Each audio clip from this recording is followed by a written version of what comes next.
ইয়ামাহার সবচেয়ে জনপ্রিয় কয়েকটা বাইকের মধ্যে একটা হচ্ছে ইয়ামাহা ফেজার ভার্সন 3। আসলে এই বাইকটাকে অনেকে অনেক নামে চিনে থাকেন, যেমন এটাকে অনেকে বলে ফেজার ভার্সন 3, অনেকে বলে ইয়ামাহা ফেজার 250। তো এই সকল নামে এই বাইকটাকে সবাই চিনে থাকেন। যাই হোক, আজকের ভিডিওতে এই বাইকটার সম্পর্কে বিস্তারিত কথা বলবো, বাইকটার ফুল স্পেসিফিকেশন, এমনকি বাইকটার বর্তমান প্রাইস কত, এমনকি এই বাইকটা বাংলাদেশে আদৌ লঞ্চ হবে কিনা এবং লঞ্চ হলে এর যে প্রাইসটা কেমন হতে পারে সেই সম্পর্কেই কথা বলবো আজকের এই ভিডিওতে।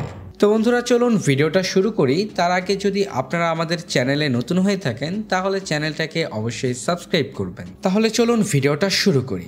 শুরুতেই তাহলে বাইকটার লুকস অ্যান্ড ডিজাইন এবং এর বিল কোয়ালিটি নিয়ে কথা বলি। বলতে পারেন ইয়ামাহার যতগুলো জনপ্রিয় বাইক আছে এটা তার মধ্যে একটা। আসলে এই বাইকটা এতটা জনপ্রিয় হওয়ার কয়েকটা কারণের মধ্যে একটা হচ্ছে বাইকটার লুকস অ্যান্ড ডিজাইন এবং এর বিল কোয়ালিটি। বাইকটার লুকস অ্যান্ড ডিজাইন মাস্কিউলার বডির সাথে অ্যারো ডাইনামিক শেপে ফুললি নেকেড স্পোর্টি ডিজাইন করা হয়েছে, যার কারণে আর কি এই বাইকটাকে দেখতে খুবই আই ক্যাচি লাগে। তাছাড়া যদি বাইকটার বিল কোয়ালিটি নিয়ে বলতে যাই, আসলে বাইকটার বিল কোয়ালিটিও যথেষ্ট ভালো। ওভারঅল সবকিছু মিলিয়ে বাইকটার লুকস অ্যান্ড ডিজাইন এবং এর বিল কোয়ালিটি যথেষ্ট ভালোই বলা যায়। তারপরে বাইকটার পরবর্তী সেকশন নিয়ে কথা বলতে গেলে বাইকটার হেডল্যাম্প সেটআপ হিসেবে পাবেন এলইডি ভালভের হেডল্যাম্প সেটআপ। তার পাশাপাশি পাবেন এলইডি ভালভের টেল লাইট এবং এলইডি ভালভের ইন্ডিকেটরস। বাইকটার নাইট ভিজিবিলিটি নিয়ে কথা বলতে গেলে বাইকটার নাইট ভিজিবিলিটি মোটামুটি ভালোই পাবেন। সিটিতে এবং হাইওয়েতে রাতের অন্ধকারে বেশ ভালোভাবে রাইড করতে পারবেন। কিন্তু যদি এই যে এলইডি ভালভের হেডলাইটটা ব্যবহার করা হয়েছে এর পরিবর্তে যদি তারা এলইডি প্রজেকশন হেডল্যাম্প সেটআপ ব্যবহার করতো তাহলে আমার মনে হয় এর থেকে আরো ভালো পারফরমেন্স পাওয়া যেত। তো যাই হোক, এখানে আপনারা এলইডি প্রজেকশন হেডল্যাম্প সেটআপ পাবেন না। তারপরে বাইকটার ফ্রন্ট সেকশন নিয়ে কথা বলতে গেলে বাইকটার ফ্রন্টে পাবেন 17 ইঞ্চি অ্যালুরিমের সাথে 100 সেকশনের টিউবলেস টায়ার। সাথে বাইকটাতে ব্রেকিং সিস্টেম হিসেবে পাবেন 282 মিলিমিটারের ডিস্ক ব্রেক। তাছাড়া বাইকটার রেয়ার সেকশন নিয়ে কথা বলতে গেলে বাইকটার রেয়ারের সাসপেনশন হিসেবে পাবেন মনোশক সাসপেনশন। সাথে পাবেন 17 ইঞ্চি অ্যালুরিমের সাথে 140 সেকশনের টিউবলেস টায়ার। সাথে ব্রেকিং সিস্টেম হিসেবে পাবেন 220 মিলিমিটারের ডিস্ক ব্রেক। আসলে এই বাইকটাতে আপনারা কোনো প্রকার এবিএস পাবেন না, এমনকি সিঙ্গেল চ্যানেল এবিএসও পাবেন না, যেটা আসলে বাইকটার একটা খারাপ দিকই বলা যায়। কারণ এটা যেহেতু হায়ার সিসি বাইক, তো এর ব্রেকিং সিস্টেম যথেষ্ট স্ট্রং হওয়ার কথা, কিন্তু এখানে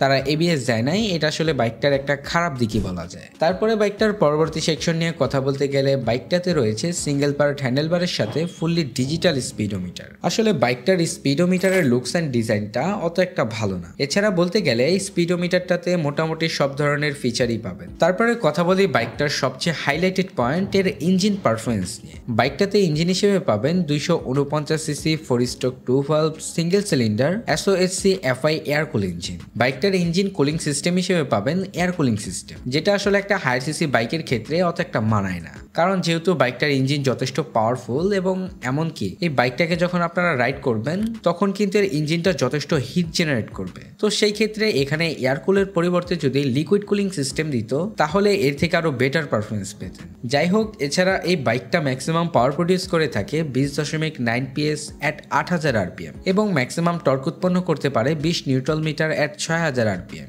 যার কারণে বাইকটা থেকে আপনারা টপ স্পিড পাবেন 150 কিলোমিটারের আশেপাশে। তারপরে বাইকটার মাইলেজ নিয়ে কথা বলতে গেলে বাইকটাতে যেহেতু FI টেকনোলজি রয়েছে, তো মোটামুটি বাইকটা থেকে আপনারা ভালোই মাইলেজ পাবেন। ইয়ামাহা ক্লেম করছে যে এই বাইকটা থেকে আপনারা 40 কিলোমিটারের মতো মাইলেজ পাবেন, কিন্তু আমার মনে হয় বাইকটা থেকে আপনারা সর্বোচ্চ 35 থেকে 38 কিলোমিটারের মতো মাইলেজ পাবেন। এছাড়া এই বাইকটার স্পিডকে মেনটেন করার জন্য বাইকটাতে রয়েছে 5 স্পিড গিয়ারবক্স, যেটা আসলে 250 সিসির বাইকের ক্ষেত্রে একেবারেই মানায় না।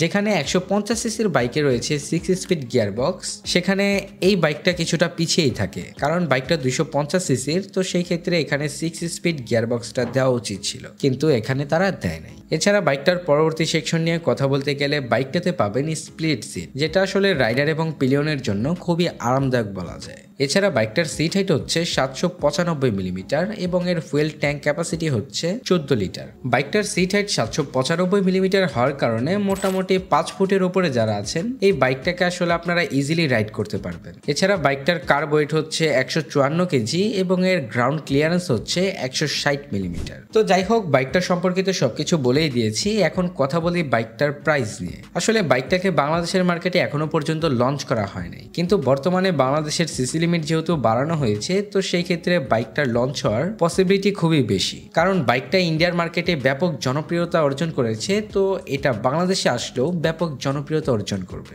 তো যাই হোক, এখন যদি বাইকটার প্রাইস নিয়ে কথা বলি, বাইকটাকে যখন বাংলাদেশের মার্কেটে লঞ্চ করা হবে তখন বাইকটার প্রাইস হতে পারে প্রায় 3,50,000 টাকার মতো। তো বন্ধুরা, আজকের ভিডিওটা এই পর্যন্তই। ভিডিওটা ভালো লেগে থাকলে লাইক, কমেন্ট, শেয়ার, সাবস্ক্রাইব করে আমাদের পাশেই থাকবেন। এছাড়া আপনাদের যদি কোনো মতামত থাকে তাহলে অবশ্যই কমেন্ট সেকশনে কমেন্ট করে জানাবেন।